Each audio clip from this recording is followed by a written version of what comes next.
Hello. అన్న పశ్చిమ Bengal elections గురించి చెప్పాలంటే ఏమని చెప్తారు మమతా బెనర్జీ గురించి?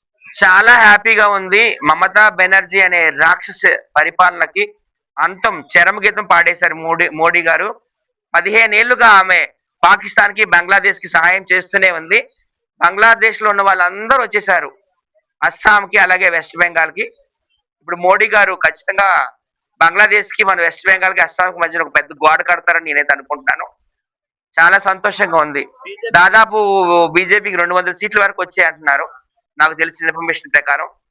మా దీదీ కనీసం 100 సీట్లు కూడా రాలేదంటున్నారు. చిత్తుగా ఓడిపోయినట్టే. అలాగే అక్కడ డిఎంకే, ఆయన కూడా ఓడిపోయినట్టు స్టాలిన్. డిఎంకే పార్టీ వాళ్ళు ఎప్పుడు కూడా హిందువుల మీద విషం కక్కడం వాళ్ళ పని. సనాతన ధర్మాన్ని వాళ్ళు ఒక మలేరియా రోగంతో పోల్చడం జరిగింది. ఉదయనిధి స్టాలిన్ కావచ్చు.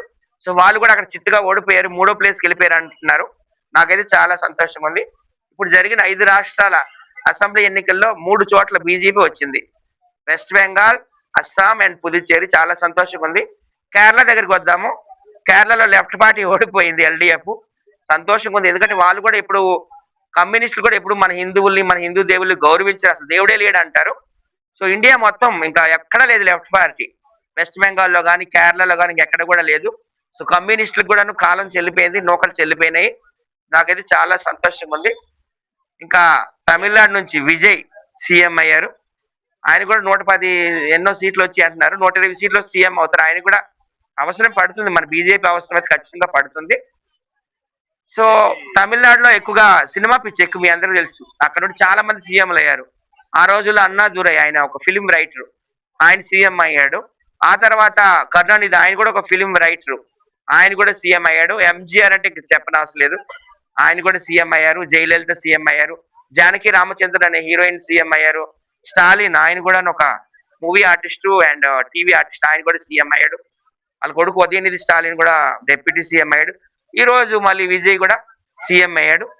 త్రిష గారు బాగా సహకారం చేశారు. ప్రతి ఒక్క పురుషుడి విజయం వెనుక స్త్రీ ఉంటుంది అంటారు కదా. సో త్రిష కూడా ఒక ఎంట్రీలో నేను సీఎం అవుతా అన్నది. త్వరలో మరి ఎంజీఆర్ అండ్ జయలలిత సీఎంలు అయ్యారు కదా, అలాగే విజయ్ తరఫు త్రిష కూడా అవుతుందేమో అనుకుంటున్నాను నేను. అలానే ఏదైతే సౌత్ ఇండియా, నార్త్ ఇండియా అనే స్టాలిన్ కూడా 3వ ప్లేస్ లో కూర్చోబెట్టారు. అలానే ఉదయనిధి స్టాలిన్ కూడా హిందూ ధర్మాన్ని కించపరిచి నెక్స్ట్ అణిగితో పోతామని చెప్పి మాట్లాడి చెప్పండి. సో ఆయన కూడా ఎక్కడ కనిపిస్తలేదు. దానికోసం ఏం చెప్పండి? నాకైతే చాలా సంతోషంగా ఉంది. మోడీ గారికి ఒక 2 మేకులు లాంటి వాళ్ళు ఇద్దరు, ఎవరు? మమతా బెనర్జీ అండ్ స్టాలిన్. కొరకరాని కొయ్యిల్లా తయారయ్యారు. మోడీ గారు మొత్తం పీకి పారేశారనమాట. కూకట వేలుతో పెకలించేసి బయటికి ఇసిరేశారు ఆ 2 పార్టీలు. చాలా సంతోషంగా ఉంది. ఇక ముందు మోడీ గారు మన భారతదేశానికి సంబంధించి ఏం మంచి కార్యక్రమం చేసినా ఇంక ఇద్దరు రాక్షసులు లేరు అడ్డు. పార్లమెంట్ లో, అదే రాజ్యసభలో కానీ, లోక్సభలో కానీ అన్ని బిల్లులు కూడా పాస్ అయిపోతాయి. ప్రతి ఒక్క బిల్లు వెనక ఈ 2 రాక్షసులే ఉండే ఎక్కువగా. ఇక మరి అడ్డు లేదు మోడీ గారికి, విజయ్ బాబా అన్నట్టు వచ్చేసింది. వెస్ట్ బెంగాల్ లో ఆల్రెడీ మమతా బెనర్జీ అల్లుడు ఏమన్నా అంటే, మేము ఒకవేళ గెలిచినంత వరకు హిందువులు బాగుంటారు, మేము ఓడిపోతే మాత్రం హిందువులు మతం చేయమని ఏవైతే ఇవి కూడా ఇచ్చారు అంటే హిందువులు వార్నింగ్ దానికోసం. అదే నేను చెప్తాను కదా, ఇప్పుడు జరిగిన యుద్ధము వెస్ట్ బెంగాల్ అసెంబ్లీ ఎన్నికలని నేను అనుకోవడం లేదు. బంగ్లాదేశ్ కి, ఇండియాకి ఒక వార్ నడిచిందని నేను అనుకుంటున్నాను. ఈ వార్లో మనమే గెలిచాం, మోడీ గారు గెలిచారు, హిందువులు గెలిచారు. ఖచ్చితంగా గోడ అనేది కట్టేయాలి. ఎందుకంటే ఇవి 3 సంవత్సరాలు రాక్షస పరిపాలన సాగించింది మమతా బెనర్జీ అనే ముసలి నక్క. సో ఈ 3 టర్ములు 15 ఏళ్ళు మొత్తం బంగ్లాదేశ్ లో ఉన్న వాళ్ళందరూ, అస్సాం కావచ్చు, వెస్ట్ బెంగాల్ కావచ్చు, వచ్చేసారు. వాళ్ళు ఆధిపత్యం చెలాయించారు.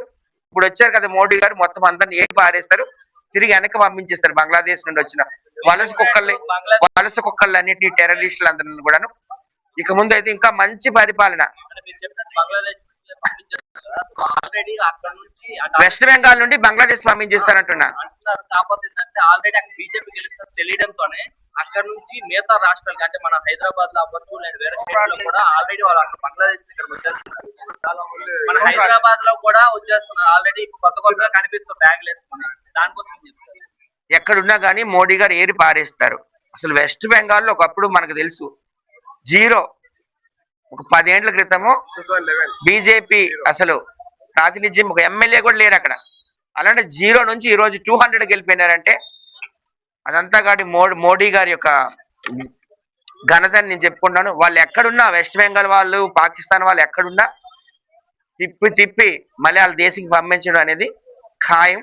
చాలా వరకు సో దయచేసి అందరూ కూడా మోడీ గారికి సపోర్ట్ చేయండి. చాలా వరకు ఓల్డ్ సిటీలోకి వచ్చారని చాలా మంది అంటారు. ఆ విషయం అందరికీ తెలుసు కదా. ఓల్డ్ సిటీలో బంగ్లాదేశీలే కాదు, పాకిస్తాన్ వాళ్ళు కూడా ఉన్నారు, ఇరాన్ ఇరాక్ వాళ్ళు ఉన్నారని అందరికీ తెలుసు. ఖచ్చితంగా మోడీ గారు ఏరి బారిస్తారు. ఓల్డ్ సిటీలో ఉన్న వాళ్ళు కూడాను దయచేసి మోడీ గారు ఓటేయండి. ఆయన ఖచ్చితంగా మనకు మంచి చేస్తారు. కూడా మార్పు రావాలని చెప్పారు. ఆ? ఎప్పుడు మనకు వాళ్ళే వస్తున్నారు అమ్మాయి, అక్కడ కూడా మార్పు వస్తుంది. ఖచ్చితంగా వస్తుంది, మార్పు వస్తుంది, ఎందుకు రాదు.